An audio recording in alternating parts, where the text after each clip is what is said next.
estamos vendo todas as quintas-feiras o capítulo de Hebreus, capítulo 11, em que nós temos aprendido, como disse a Sara, sobre heróis da fé, personagens que nos inspiram e que compõem essa galeria de heróis tão maravilhosa.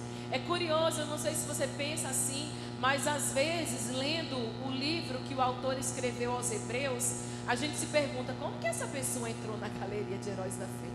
Não é? E eu acho isso muito bom, porque isso nos remete à nossa humanidade. Os heróis da fé são aqueles que, assim como eu e você, viveram uma caminhada com o Senhor e por alguma razão o coração deles se fortaleceu e se encheu de fé e eles foram incluídos, inseridos nesse rol de heróis. Então eu fico imaginando que nesse livro não tem como o meu e o seu nome ser mais inserido, mas a Bíblia vai falar em Apocalipse 20 que naquele grande dia, quando os livros forem abertos, haverá um registro da minha e da sua história. Imagina que quando o céu parar e toda a humanidade parar para ouvir, ele vai ouvir falar da sua fé, do seu tempo de perseverança na presença de Deus, do seu tempo de oração, do seu tempo de renúncia, das vezes em que você pensou em desistir, mas não retrocedeu. Vai estar registrado lá cada lágrima que foi recolhida no odre do Senhor. Vai estar registrado lá cada vez que você avançou e perseverou e conquistou uma porção maior de fé, porque os discípulos um dia disseram para Jesus: Senhor, aumenta a nossa fé. E eu sei que o que Deus está fazendo conosco todas as quintas-feiras é dar para nós uma porção maior de fé. Amém? Quem quer ter uma porção maior de fé? Eu também quero, irmãos. E hoje eu quero convidar você a abrir sua Bíblia comigo. Você sabe que nós estamos pautados em Hebreus 11, mas eu já quero ir com você para Juízes, porque hoje nós vamos falar, Daniel, da fé de Jefité, uma fé perdoadora. Jefité, ele teve uma grande fé em Deus, que o possibilitou a perdoar até os seus ofensores. É curioso que quando os discípulos pedem para Jesus aumentar a fé deles, é justamente na parte do Evangelho, quando Jesus está falando com eles sobre perdão. Quando Jesus está dizendo para eles que se o inimigo deles pecar contra eles 7 vezes ao dia, eles deveriam perdoá-lo. Porque a gente costuma falar do texto correlato que diz 70 vezes 7, 490 vezes. Mas nesse texto específico de Lucas, Jesus vai falar: olha, são 7 vezes ao dia. Se ele pecar contra você e se arrepender, você deve perdoá-lo. Então os discípulos olharam para Jesus e disseram assim: Senhor, então aumenta-nos a fé. É como se eles dissessem: meu Deus, se eu tenho que perdoar tantas e tantas vezes, então deposita uma capacitação sobrenatural dentro do meu coração para eu continuar perdoando. E eu quero que essa mesma graça seja liberada sobre mim e sobre você, amém? Para a gente perdoar quantas vezes forem necessárias. Juízes capítulo 11, a partir do verso 1, você conhece essa história? A Bíblia vai dizer assim: Jefité, o gileadita, era homem valente, porém era filho de uma prostituta.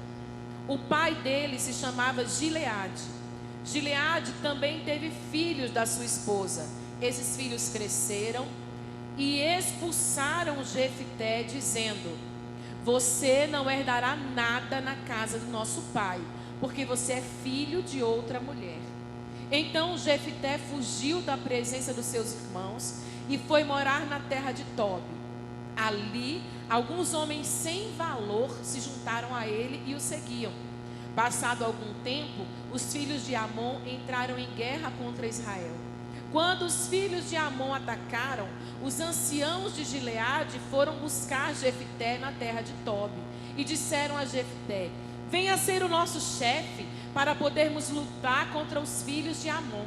Porém Jefité disse aos anciãos de Gileade: vocês não são aqueles que me odiaram e me expulsaram da casa do meu pai? Por que vocês vêm agora a mim quando vocês estão em aperto? Os anciãos de Gileade responderam a Jefté: é por isso que agora estamos voltando a você.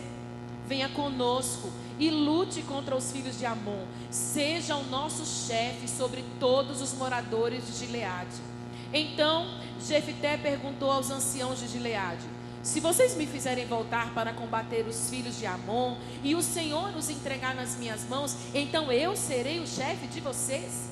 Os anciãos de Gileade responderam: o Senhor é nossa testemunha de que faremos como você diz. Então Jefté foi com os anciãos de Gileade e o povo o pôs por cabeça e chefe sobre si.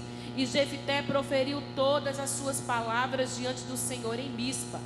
Jefté enviou mensageiros ao rei dos filhos de Amon, dizendo: o que você tem contra mim para vir e atacar a minha terra? E aí nós vamos trabalhar o texto no decorrer da mensagem. Queridos, se você voltar pelo menos 2 capítulos de Juízes, você vai perceber que o povo de Deus estava há mais ou menos 45 anos desfrutando de perfeita paz. 45 anos após eles terem sido dirigidos, julgados, conduzidos por 2 juízes, que a Bíblia fala muito pouco deles, um que chamava Tola, mas ele não era tolo, e outro que se chamava Jair, que curiosamente tinha 30 filhos. E em cada cidade ele colocou um filho para governar. Irmãos, são muitos filhos. Esses 2 homens levantados por Deus, cada um deles governou em média 20 e poucos anos. E durante todo esse tempo, Israel teve paz. A minha pergunta para você é: quando tudo vai bem na sua casa, quando tudo está tranquilo, essa é ou não é a oportunidade de se aproximar mais de Deus? É hora da gente louvar mais o Senhor. É hora da gente estar mais perto da sua presença. É hora de desenvolver um relacionamento com Ele. É hora da gente ouvir mais a sua voz. Mas é curioso que assim como acontece conosco, também aconteceu com o povo de Israel. O povo não aproveitou os tempos de paz e não desenvolveu um relacionamento com Deus. E esse é o grande perigo que acontece em tempos de bonança. Você já percebeu que quanto mais difícil está a nossa vida, mais nós buscamos o Senhor? Quanto mais a coisa aperta, mais nós buscamos a Deus. Eu ouvi a história de um pastor que antes das refeições ele orava e agradecia a Deus. Mas o curioso é que depois que ele comia, ele orava e agradecia a Deus por ter comido. Sabe que isso revela um coração grato. Não apenas porque Deus proveu e vai prover, mas porque a oportunidade de viver o bem daquele dia chegou sobre a vida dele. Nós precisávamos ter um coração assim também. Mas aquele povo não tinha um coração assim. E sabe o que aconteceu? Passados 45 anos, você conhece a história dos juízes?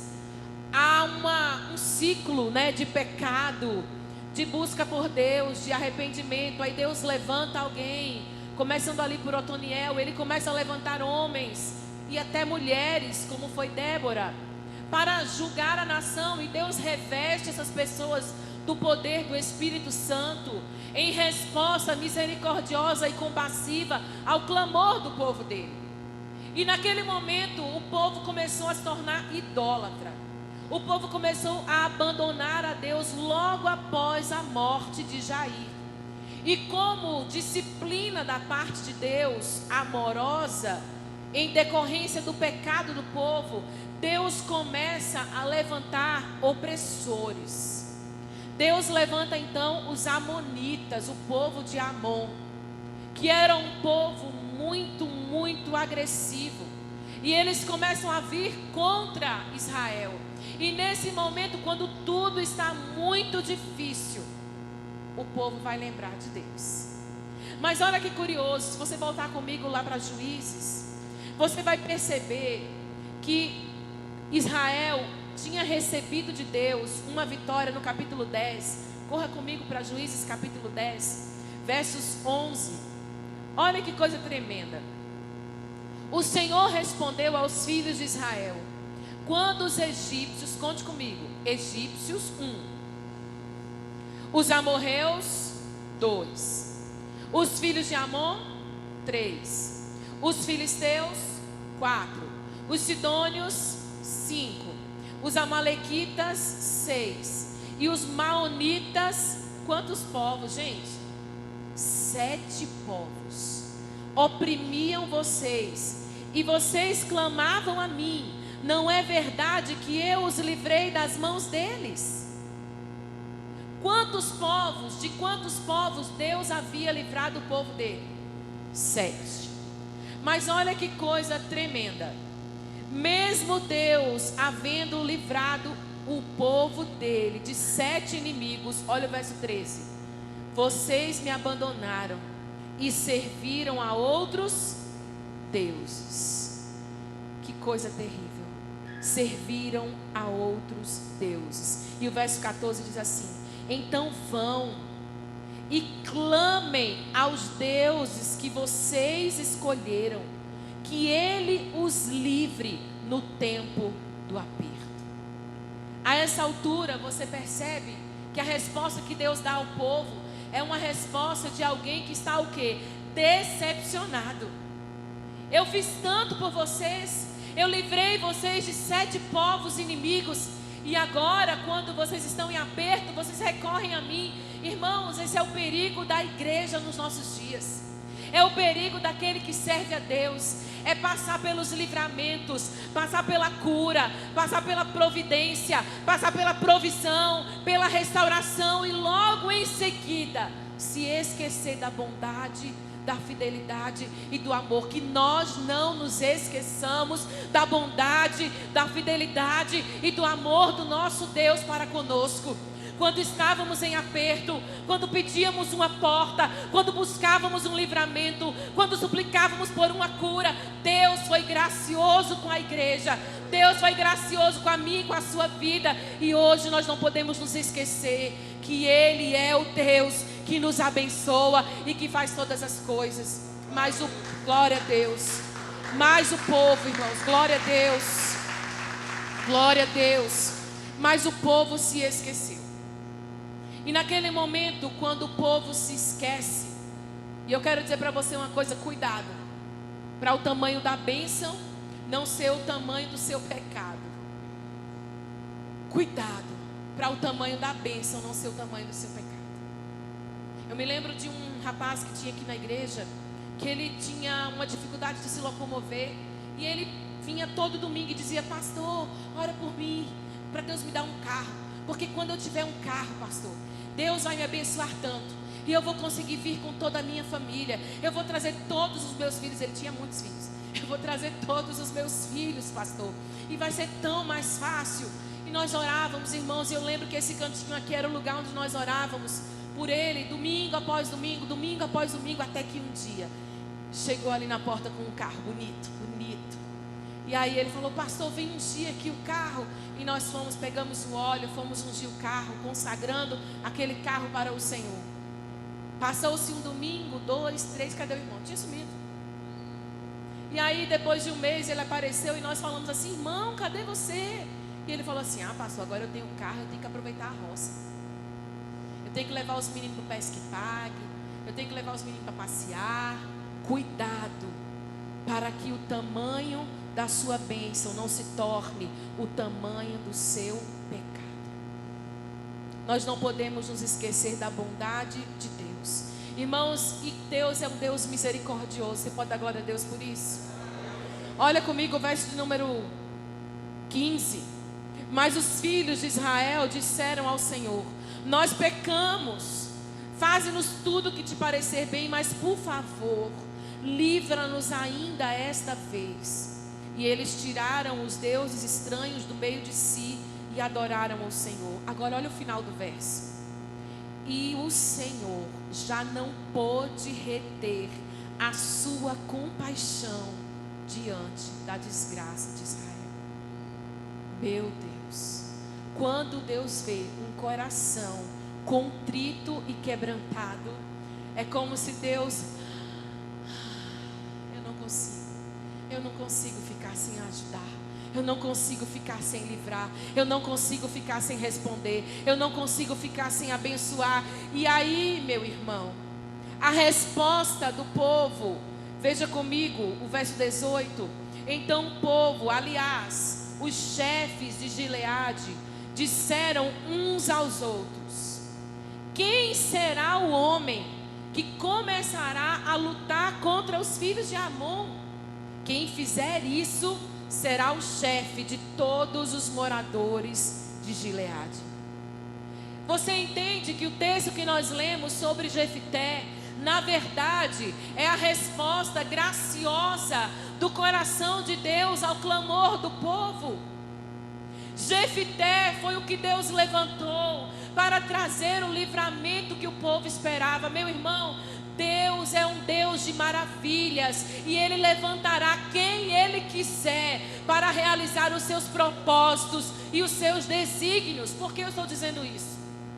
Porque nesse momento de decadência espiritual, quando o povo era ingrato, eles esperavam que o Senhor levantasse um líder adequado, um líder famoso, um líder forte.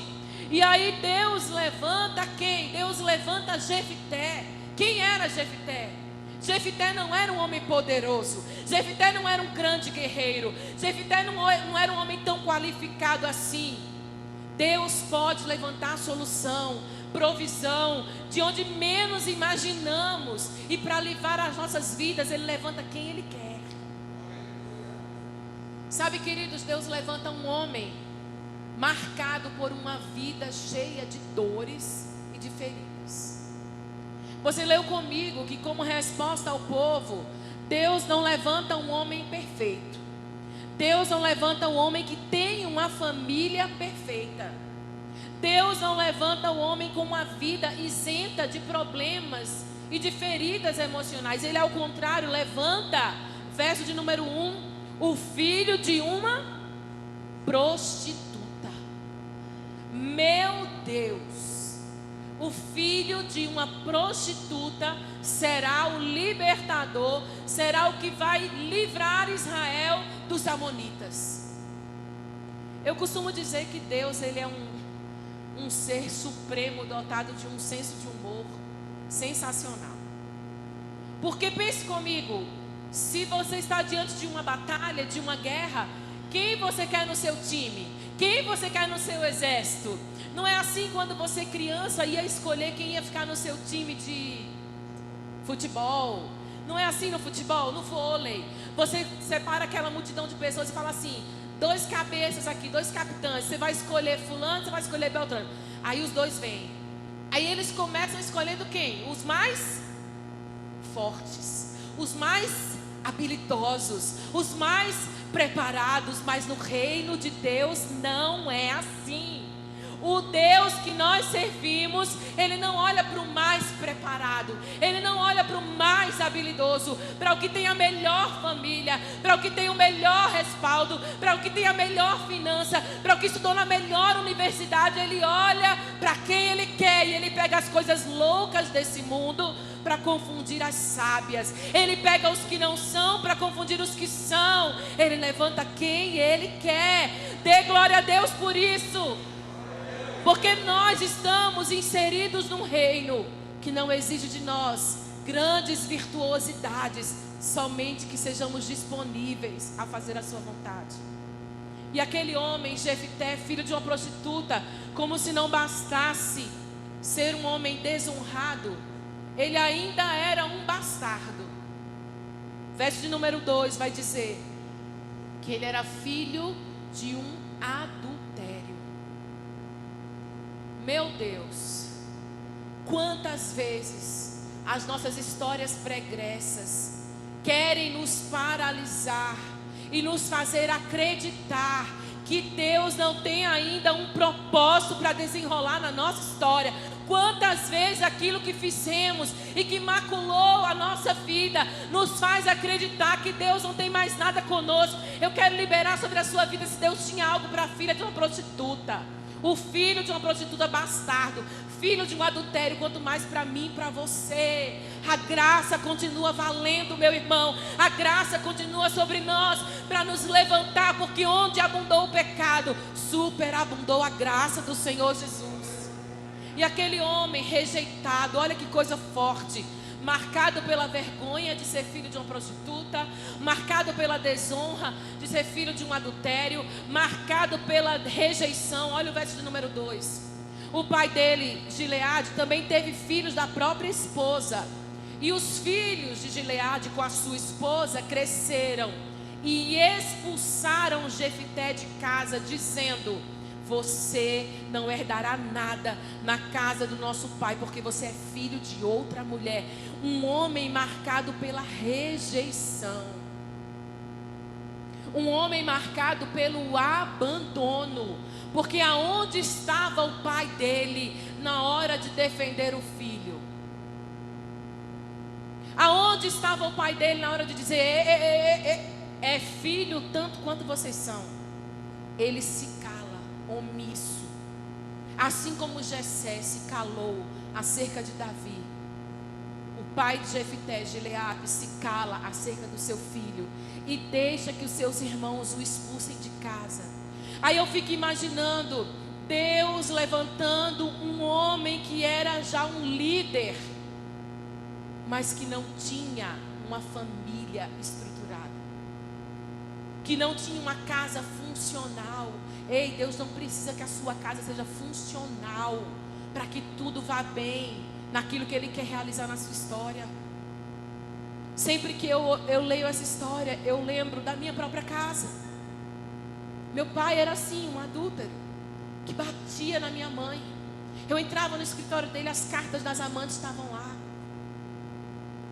Na igreja todo mundo sabia que ele tinha casos extraconjugais. Eu dizia: nunca eu quero casar na vida, porque para casar e apanhar do marido, para casar e ser traída, eu não quero. Mas Deus não está contando com a nossa história familiar. Deus não vai ficar limitado ao que nós vivemos no passado. Deus tem uma nova história. Quando Ele quer cumprir um propósito na vida de alguém, Ele levanta quem quer que seja. E eu quero liberar sobre você que essa unção de liberação espiritual acompanhe a sua nova história familiar. Você não precisa ficar agarrado ao que você viu na sua casa. Você pode viver outra coisa. Porque em Deus todas as coisas se fazem novas. Sabe, queridos, para piorar a situação de Jefté, olhe comigo o verso número 3. Jefté então ele foge da presença dos seus irmãos. E ele vai morar na terra de Tobi. Ali, alguns homens sem valor, ou outras versões dizem assim, homens vadios, outras versões dizem homens insensatos e outras dizem homens precipitados. Aqueles homens se juntaram a Jefté e começaram a seguir Jefté. Olha que coisa mais louca, Deus levanta um homem que até esse momento não tinha nem discernimento para escolher as amizades. Já viu uma pessoa ferida, como é que ela é? A pessoa ferida, ela se junta com quem? Com outras pessoas feridas. Você não vai ver uma pessoa ferida andando com gente curada. Você sempre vai ver uma pessoa ferida se juntando com gente ferida. Por quê? Porque juntos podem vomitar a sua ferida. Homens sem valor, homens levianos. No hebraico vai falar que eles eram homens que se ajuntaram sem discernimento. Eles eram vadios, de pouco juízo, irrefletidos e precipitados. Logo, eles eram o quê? Más companhias. Aí você olha esse cenário de Jefté e pensa: Jefté está na galeria de Hebreus 11 como um homem de fé. Como que pode? Pode porque Deus muda a nossa história. Pode porque a história de Jefté não acabou aqui. E ele vai para Tobi e ele simplesmente se junta com pessoas e aí começam a aparecer sintomas da dor. Sintomas da ferida. Não é assim quando a gente leva um corte? Quando a gente machuca uma perna, o corte está lá, mas o que a gente sente é dor.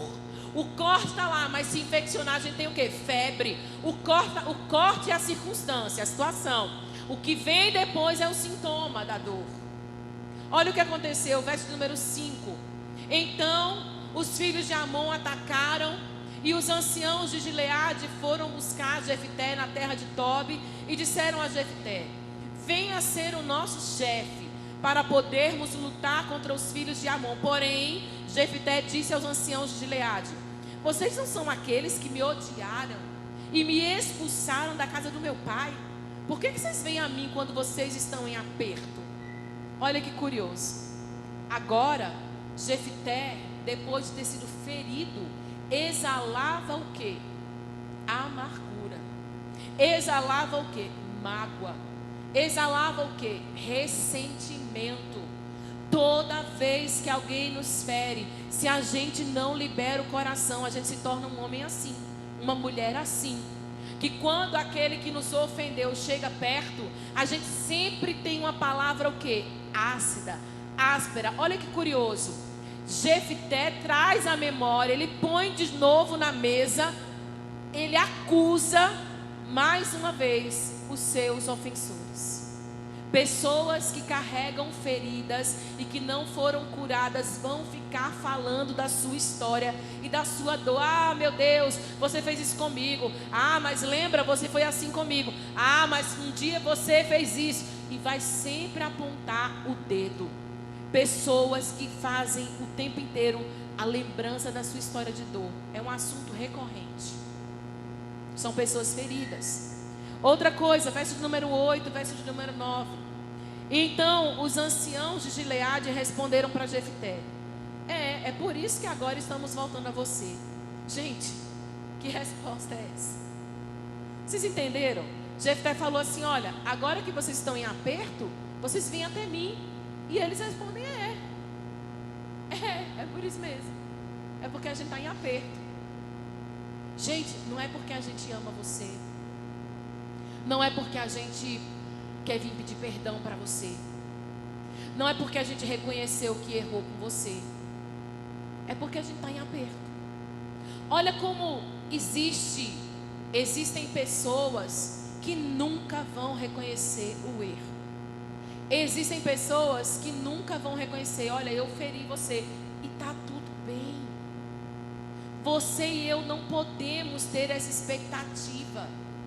Se você ficar esperando que o outro reconheça, que o outro se arrependa, que o outro venha te pedir perdão, você vai morrer em amargura.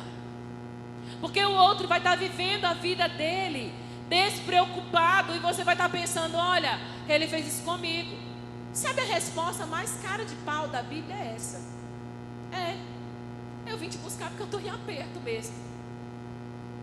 Se fosse um crente carnal, o que é que ia dizer para ele? Você pode dar meia volta, porque quando eu precisei, vocês não estavam lá. Aliás, vocês estavam lá para me expulsar, para me odiar e para me tirar da casa do meu pai, tirando a minha dignidade, tirando o direito da minha herança. Vocês me colocaram para fora. E agora vocês querem minha ajuda? Vai pedir ajuda de outro. Não é assim? Mas Deus sabe quem Ele escolhe. Deus sabe com quem Ele conta. Olha o que Jefté fala, verso número 8. Venha conosco e lute contra os filhos de Amon. Seja o nosso chefe sobre todos os moradores de Gileade. Agora veja outra característica de ferida emocional. Verso de número 9.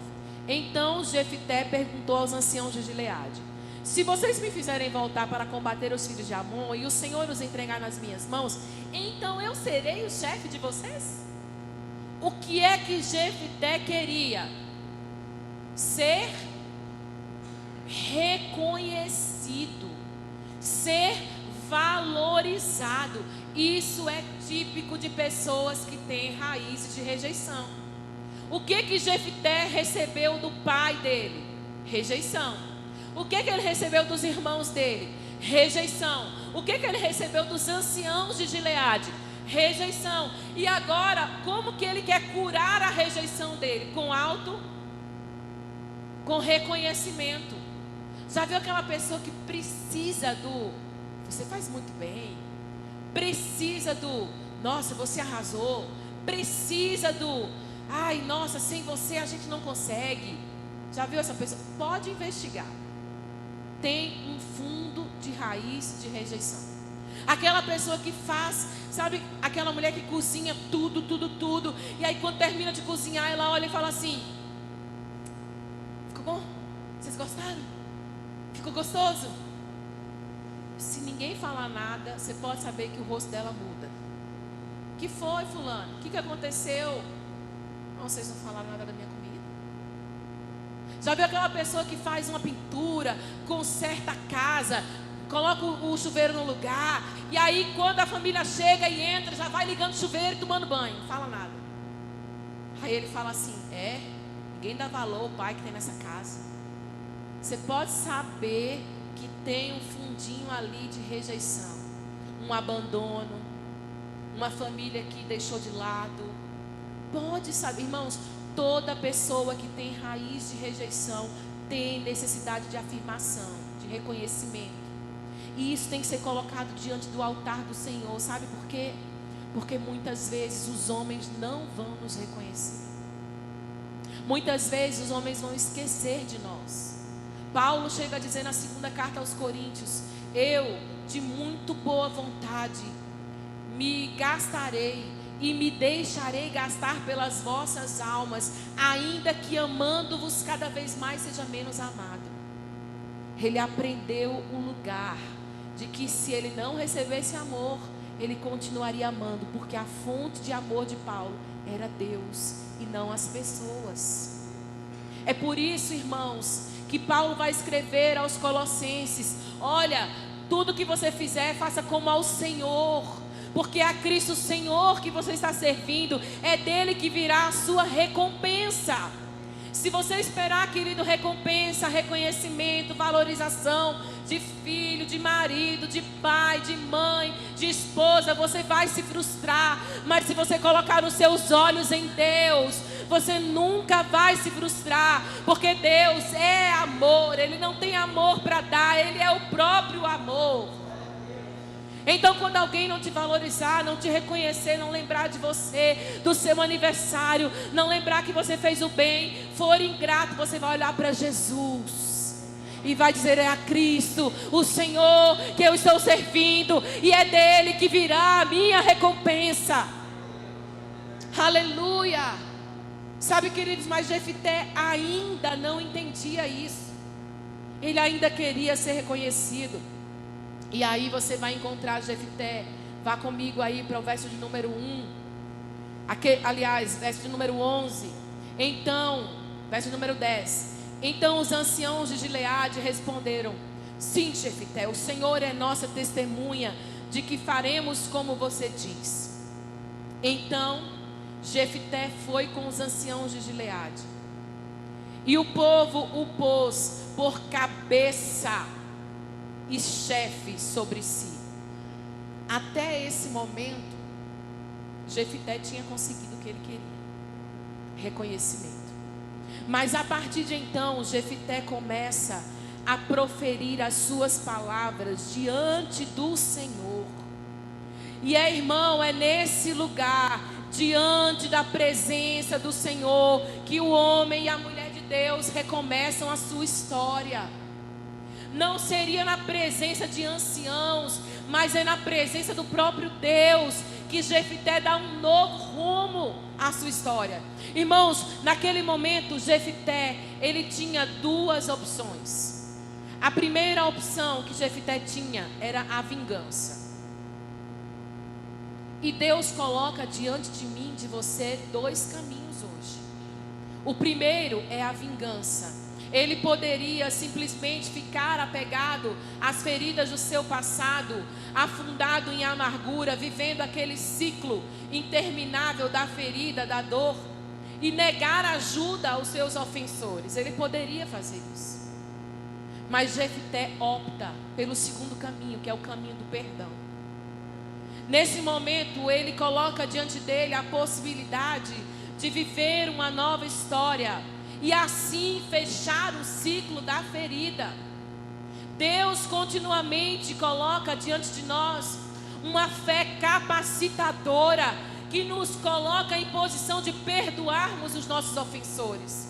Foi o que Jesus falou ao ensinar a oração do Pai Nosso. Ele disse: quando vocês orarem, não é se, é quando, vocês orarão assim: Pai, perdoa os nossos ofensores ou devedores, assim como nós os temos perdoado.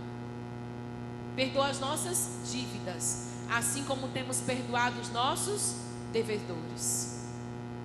Aí vem a grande pergunta para a igreja dos nossos dias: será que nós podemos fazer essa oração do Pai Nosso? Será que nós podemos dizer assim: Senhor, perdoa a minha dívida, como eu tenho perdoado aqueles que têm me ofendido? Eu lembro que há 2 dias atrás nós estávamos em oração lá em casa, eu e o pastor João. E aí eu orei: Senhor, nesses momentos assim que nós estamos vivendo, eu quero pedir para o Senhor falar comigo, me lembrar algumas coisas. Fala comigo em sonhos. Fala, porque aí eu vou estar mais calma, dormindo, né? Já viu quando você dorme? Aí Deus tem liberdade para agir, não é? Porque o corpo não dorme. O corpo dorme, mas o espírito não dorme. E aí de manhã cedo, quando eu acordei com um sonho. Eu estava aqui na igreja, né? Aqui de frente. E ali onde está o irmão Geraldo, eu vi uma pessoa. E essa pessoa foi dessa igreja há muitos anos atrás, assim, pelo menos uns 16 anos atrás. Para falar a verdade, eu nem lembrava mais dessa pessoa. Não lembrava, irmãos. E aí no sonho eu via essa pessoa sentada ali atrás. E Deus falou assim comigo: perdoa. Eu falei com Deus: mas Deus, eu nem lembrava mais dessa pessoa. E Deus falou: vai lá no escondido do seu coração e perdoa. E aí eu liberei a Débora para a escola. Mas sabe quando aquele sono, me deu um sono incontrolável. Eu falei assim: não, eu vou dormir até 7 horas. E aí coloquei o despertador, que ela sai de casa às 6h20. E aí eu coloquei isso: até 7 horas eu vou dormir. Irmãos, e quando eu dormi eu tive outro sono. E eu sonhei com uma pessoa, irmãos, que saiu daqui faz muitos anos. Muitos anos. Para falar a verdade, irmãos, assim, é o tipo de pessoa que eu nem lembrava desse casal, eu nem lembrava. E aí eu via essa irmã falando, sorrindo e conversando, e o marido dela do lado chorando e falando, e eu ficava ouvindo eles falar. E quando eu acordei assim: olha, sonhei com eles. Nossa, onde será que eles estão? Fiquei pensando. E aí veio assim o meu coração: perdoe-os também. Eu falei: Deus, mas... E Deus falou comigo: o que você não está vendo, eu vejo. Sabe o que Davi orou no Salmo? Senhor, me perdoa até daquilo que me é oculto. Deus joga luz nas nossas trevas. Tem pessoas que nós ainda nem fazemos ideia do quanto precisamos perdoar. Mas se nós queremos ser, irmãos, livres de tudo aquilo que nos prende a uma vida de dor, de ressentimento, nós precisamos perdoar. E aí eu contei para o pastor João: olha, lembrei de fulano. Ele falou: nossa, nem lembrava mais desse povo. Eu falei: pois é, amor. E Deus falou comigo que era para perdoar eles. E ele falou: mas por que aconteceu alguma coisa? Eu não sei, amor. Mas Deus conhece o que eu não conheço. Então, sei lá, vai que sei lá. Eu já estou liberando e perdoando. Irmão, deixa eu falar uma coisa para você. A gente precisa ir para o céu. Não dá para guardar mágoa. Mágoa é peso. O autor aos Hebreus fala de que nós devemos tirar todo o pecado e todo o peso que tenazmente nos assedia. Nem tudo é pecado, mas tem peso que atrapalha a nossa caminhada com Deus. E às vezes o peso é a falta de perdão. Jefité tinha essa escolha: ou eu decido perdoar, ou eu decido me vingar. E sabe o que significa em hebraico o nome de Jefité? A palavra Jefité significa Deus abre, Deus liberta.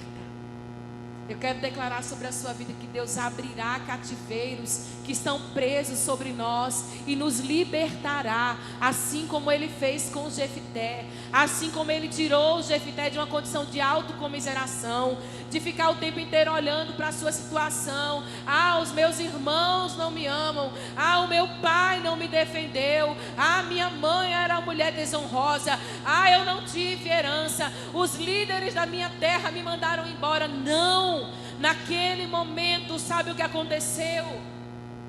Deus trouxe à memória de Jefité algo muito poderoso. Olhe comigo o verso de número 1. Jefité, o gileadita, era um homem valente. Era assim que Deus o via. Porém, ele era filho de uma prostituta. Sabe o que Jefité entendeu? O porém, que é uma conjunção adversativa, ou seja, a adversidade não ia parar Jefité.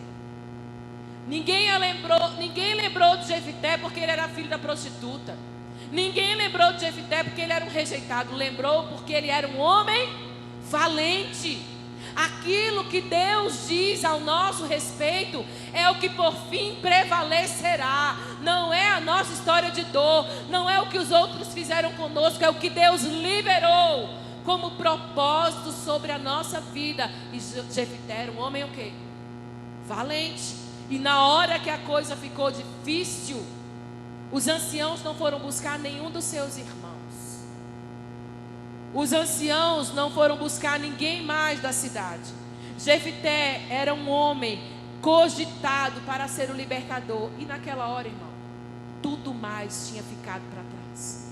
Deixa tudo para trás na sua história e prossegue sendo a resposta graciosa de Deus sobre a vida de outras pessoas. Se você lembrar do que nós lemos em Juízes 10, a pergunta que o povo fez foi: quem será o homem que começará a lutar contra os filhos de Amon? Jefité é o homem. Você é o homem. Você é a mulher. Não tem porém que nos impeça de cumprir os planos de Deus para a nossa vida. Deus levantou aquele homem. Deus não podia mais reter a sua compaixão para com o povo. Deus levanta Jefité em meio à graça e o perdão por Israel.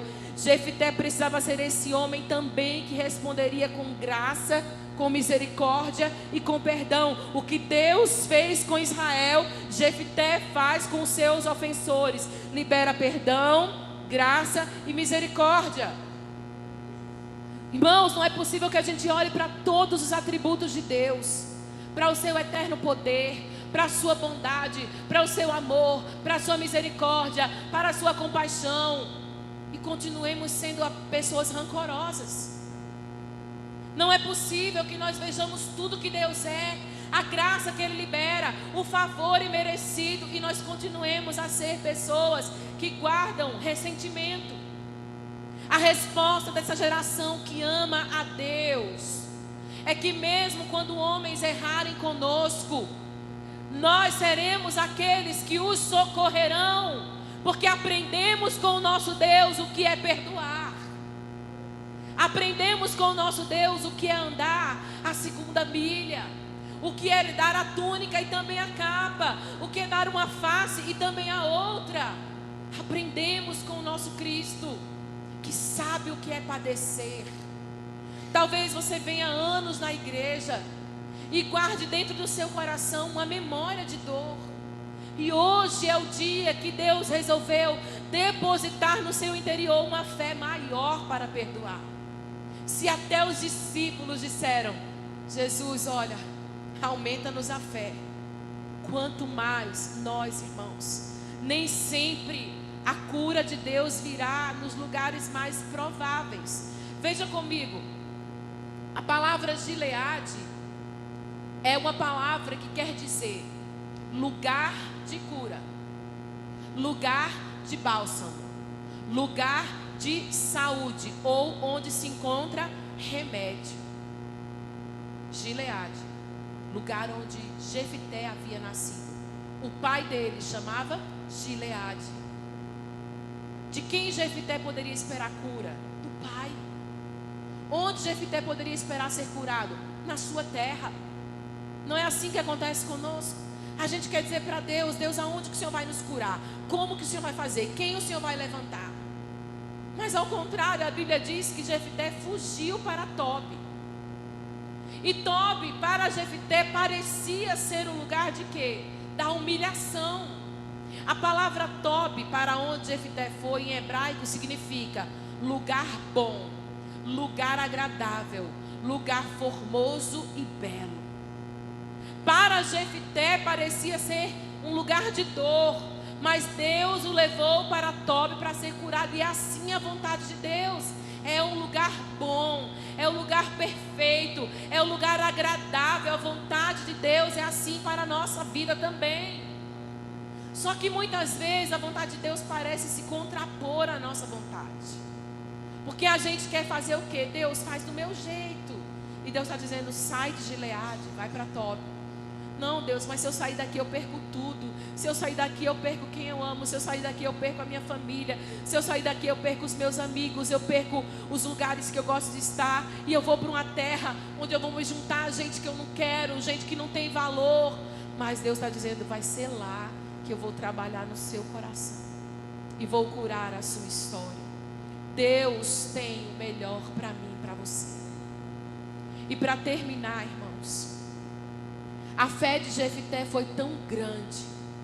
Deus, de uma forma tão poderosa, sarou, restaurou, curou a vida dele, que ao final da história de Jefité, se você for ler em casa, o verso de número 11, você vê Deus dando a ele honra como chefe e autoridade. Aquele que antes não tinha nem lugar na sua casa, agora é um homem que recebe honra e autoridade. No verso 12 até o 28, você vai ver um debate de Jefité, um debate diplomático contra o rei de Amon. E ele começa a dar 3 argumentos para o rei, e ele começa a debater com o rei, e ao final fica claro que ele tem razão. O que Deus derramou sobre Jefité? Inteligência, sabedoria para resolver o quê? Conflitos. Aquilo que ele não conseguiu fazer dentro de casa, ele conseguiu ter sabedoria e estratégia para resolver conflitos. Tudo isso porque ele foi trabalhado por Deus no lugar da dor. Sabe, queridos, Deus deu a ele, verso do número 28, um coração temente ao Senhor. Ele reconhece Deus, ele reconhece os feitos de Deus, ele reconhece que a vitória só pode vir de Deus. E aí, quando ele reconhece isso, no verso 29, Deus enche Jefité do Espírito Santo. Irmãos, numa época em que o Espírito Santo não fazia habitação em nós, ele visitava o povo, ele vinha sobre o povo, ele dava poder, ele capacitava, mas ele se retirava. Jefité, o filho da prostituta, o rejeitado, o filho do adultério, foi um homem cheio do Espírito Santo no seu tempo, porque Deus mudou a história dele. Que Deus pode nos dar, irmãos, a sua própria presença. E ao final, a Bíblia diz que ele entra em batalha contra os amonitas.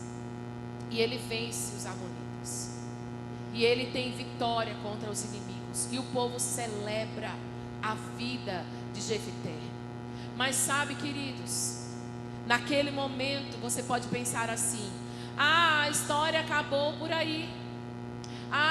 Não, agora não tem mais jeito, agora ele é o super-homem, eu nunca vou conseguir ser como Jefité, eu não tenho condição de perdoar, eu não tenho condição de prosseguir, eu não vou voltar para o lugar da minha humilhação, eu não quero nem olhar para a cara daquele povo. Você pode pensar tudo isso, mas Jefité não era um homem perfeito, longe disso. Jefité, nos últimos momentos assim da sua história, ele se precipita. A Bíblia diz que ele faz um voto a Deus. E aquele voto que ele faz a Deus, ele faz impensadamente. Ele diz ao Senhor o seguinte: Deus, eu vou para a guerra. Mas quando eu estiver voltando, porque eu sei que o Senhor vai me dar vitória sobre os amonitas, quando eu estiver voltando da guerra, quem sair da minha casa primeiro, eu vou oferecer ao Senhor. Irmão, se ele ganha a vitória, e você conhece a história, quando ele volta, a pessoa que sai de dentro da casa dele é quem? A filha dele. E aí, quando ele coloca a mão na cabeça, desesperado, dizendo assim: não, a minha filha não. Ela pede ao pai: pai, pelo menos me deixa prantear a minha virgindade, a minha tristeza, por 2 meses com as minhas amigas. E ela sai com as outras virgens. E aí vem a grande interrogação dessa história. Jefité ofereceu em sacrifício a filha dele? E provavelmente isso não aconteceu. Lembra de quando Saul tinha feito um juramento a Deus, dizendo assim: olha, quando nós formos guerrear, ninguém poderá comer nada. Só que Jonatas, o seu filho, não sabia. E voltando, ele come o quê? Mel.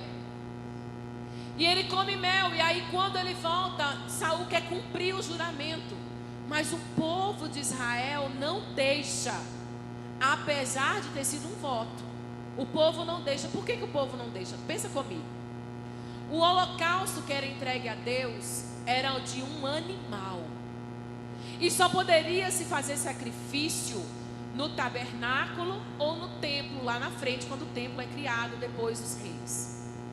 O povo não, os sacerdotes não aceitariam uma pessoa sendo sacrificada sobre o altar do sacrifício. Eram apenas animais, tanto que Deus falou o seguinte com Abraão: Abraão, não faça isso com o seu filho Isaque. Não sacrifique o seu filho. Deus nunca aceitou o sacrifício humano. Deus já proveu para si o cordeiro, porque no monte do Senhor se proverá. E lá em Moriá, naquele monte, o cordeiro aparece e é colocado sobre a lenha para sacrifício. É curioso porque Jefité, ele, apesar de ser imprudente e impensado, aquele foi um homem que, por causa da sua fé, recebeu a vitória contra inimigos, mas muito mais do que isso. Ele recebeu vitória contra os inimigos internos do seu próprio coração. Porque se Deus tivesse pego Jefité apenas para ser um guerreiro, Jefité poderia ter vencido guerras exteriores, mas morreria amargurado, como aconteceu com Mical. A Bíblia diz, e a gente é muito acusador de Mical, a gente gosta de falar daquele texto em que Mical fica na janela, criticando a dança do rei Davi, mas a gente se esquece da história terrível que Mical teve com Davi. Mas ao contrário de Jefité, ela não decidiu perdoar, e o fim dela não foi um fim agradável. A Bíblia vai dizer que Davi foi olhado por Saul, e Saul prometeu a Davi dar a ele a sua filha Merabe, mais velha. Mas quando Davi ganha a batalha, Merabe já tinha sido entregue a outro homem. Então Saul faz uma nova proposta para Davi e diz: não, eu te darei a minha filha mais nova. Por quê? A Bíblia diz que Mical amava Davi. Amava Davi. E Saul pega Mical e entrega para Davi. Naquele momento Saul começa a perseguir Davi. E a Bíblia diz que ele começa a arremeter lanças contra Davi. E Jonatas cria uma suspeita e fala: olha, eu acho que o meu pai tem alguma coisa contra, vamos investigar isso. E eles fazem uma ausência de Davi no primeiro jantar. Saul fica indignado, mas depois ele fala assim: Mical, põe umas almofadas, põe uns panos e fala para o seu pai que eu estou doente, que eu não pude ir para o jantar. A Bíblia diz que Saul fica muito indignado e vai até o quarto e descobre que Davi não está lá. Naquele momento, Jonatas lança a flecha como sinal. Davi foge. Ei, quem era a esposa de Davi? Por que ele não levou a esposa? E a Bíblia diz que ele deixa Mical na casa. E a fúria de Saul é tão grande sobre Mical que ele pega Mical e dá para outro homem que ela nunca nem viu. Ela dá para Paltiel, filho de Laís. Aquela que amava Davi, que tinha sido moeda de troca para Davi, porque foi recompensa pela guerra. E sabe qual foi o dote de Mical? Toda mulher naquela época ganhava joias, ouros, pendentes. Mical ganhou 100 prepúcios de pênis. Imagina aquela jovem dizendo para suas amigas: não, o meu dote foram as peles de 100 homens do pênis deles. Humilhada. Segunda opção, porque a primeira era Merab. Depois, abandonada por Davi. E diz a história que depois de Saul entregar Mical para Paltiel, ela é levada para longe, com um homem que ela não sabia, que ela não conhecia, que ela não amava. Mas Davi naquele tempo se casa com 5 mulheres diferentes. E passa 14 anos sem nunca voltar para buscar Mical. Ele nem lembra que ela existe. Passados 14 anos após a morte de Saul, Joabe está tratando dessa situação das tribos inteiras não reconhecerem o governo de Davi, porque apenas Judá e Benjamim o tinham reconhecido como rei, e as demais tribos, as 10 tribos de cima, não tinham reconhecido as do norte. E aí Joabe tem a brilhante ideia: Davi, já sei como você vai agradar o povo. Saul é descendente das tribos, e ele era o rei que todas as tribos amavam. Então vamos fazer o seguinte: sabe a filha dele? A Mical. Vai buscar ela, traz ela de volta para o palácio. 14 anos depois, aquela mulher foi lembrada, não porque era amada, porque era uma estratégia política. E diz a Bíblia que quando Davi vai buscar Mical, Paltiel sai atrás do carro, gritando e chorando. Um homem que se humilha, gritando e chorando atrás do carro, onde a sua esposa está, é porque ele a ama. E agora Mical é tirada desse lugar de amor e é levada para um lugar de troca novamente. E ela entra no palácio amargurada, indignada, revoltada. E ela fica na janela, e aí um dia vem Davi dançando e pulando, e o texto diz que ele vem trazendo a arca do Senhor. Diz o texto que ele abençoa o povo e começa a levar a arca para abençoar a sua casa. Está escrito assim. Ele vai para a sua casa para abençoar a sua família. Mas Mical está da janela olhando, e quando ela olha para Davi, ela vomita toda a sua indignação, toda a sua revolta, toda a sua dor, a indiferença que sofreu, o abandono que sofreu, a segunda opção, a humilhação, o ser trazida como troca. E ela começa a dizer: você é como um vadio, você dança como um vadio. Aquilo era o coração rancoroso de Mical gritando contra o seu ofensor. E a Bíblia diz que daquele dia em diante, Mical ficou estéril. Ela não foi mais uma mulher frutífera. Sabe por quê? Não é porque ela falou aquilo contra Davi, é porque ela escolheu não perdoar. Pastora, mas também se um cara fizesse isso tudo comigo, eu também não perdoaria. Nós não temos direito a essa escolha, irmãos. Fomos tão perdoados que não temos a opção de não perdoar. Se não temos fé para isso, precisamos pedir como os discípulos: Senhor, aumenta-nos a fé, porque quem não perdoa não é perdoado. Quem não perdoa fica atormentado. Quem não perdoa se priva da graça de Deus, vive em amargura. Raízes crescem no seu coração.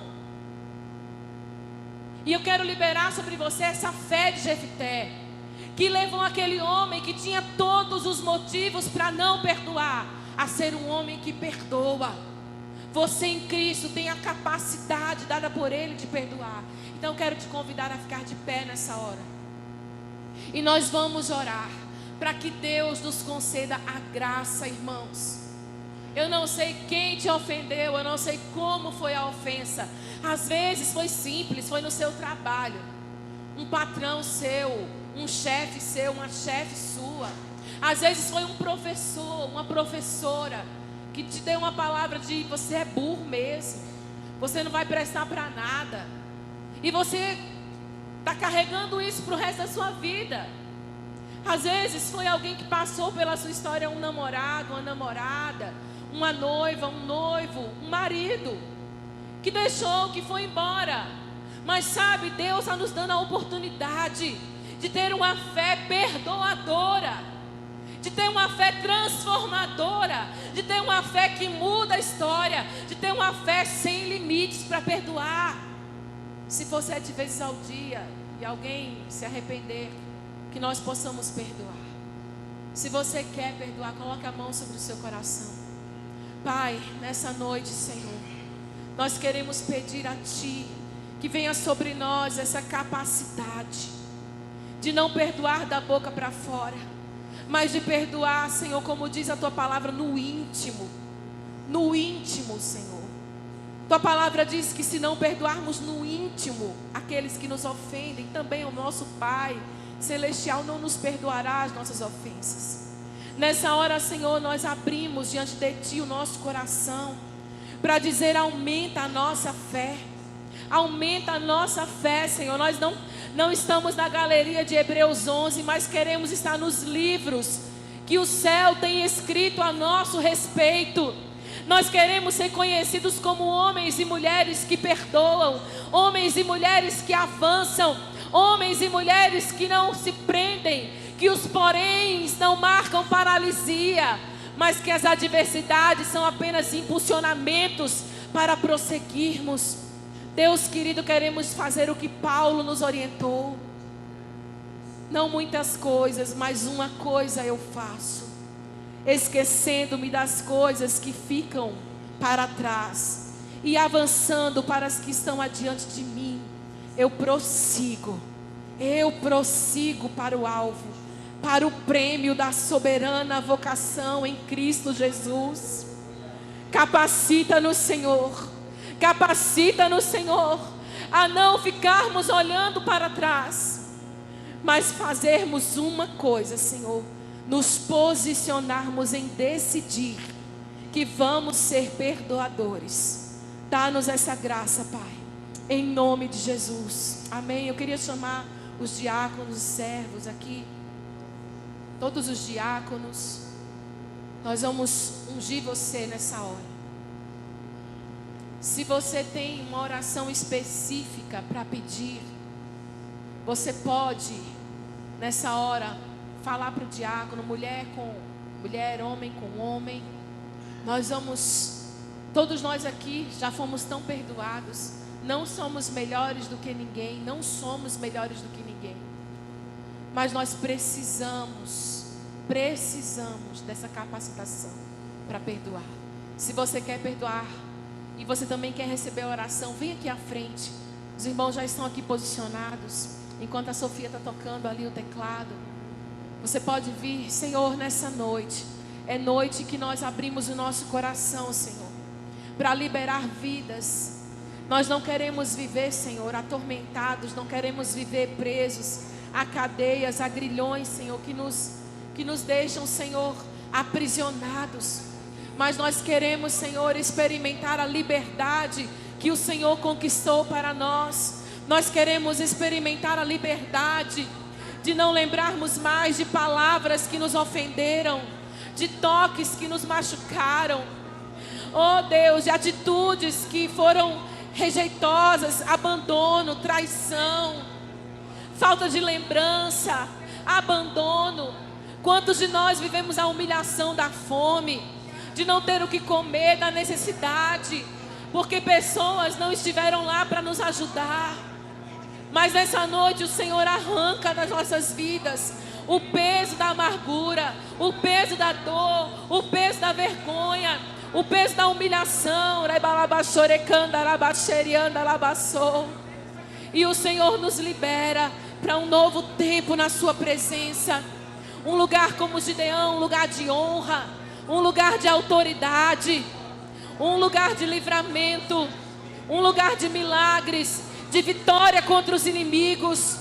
Oh Espírito Santo de Deus, continua, Senhor, libertando o teu povo, para sermos um exército curado, um exército sarado, um exército limpo, um exército que não tem pega, que não tem poréns, que não tem adversidade que paralise, mas um exército livre, Senhor, para viver os seus propósitos.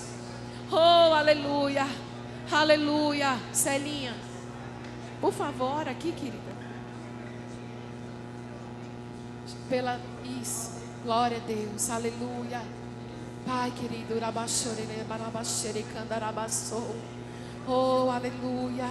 Tira o peso, Senhor. Tira o peso dos ombros. Tira o peso da mente. Tira o peso do coração. Tira o peso, Senhor. Tira o peso. Tira o peso, Senhor. Tira o peso, Senhor. Tira, Senhor, tira o peso. Tira, Senhor, tira o peso, Jesus. Tira o peso, Senhor. Vai arrancando, meu Deus, as fortalezas da mente. Vai destruindo, Senhor, os grilhões que prendem, Senhor, os pés, as mãos. Vai arrancando, Senhor, de cativeiros de emoções, de dores, de feridas, de memórias, cativeiros de angústia. Vai arrancando, Senhor, pelo poder do nome de Jesus. Oh, aleluia, irmã Maria.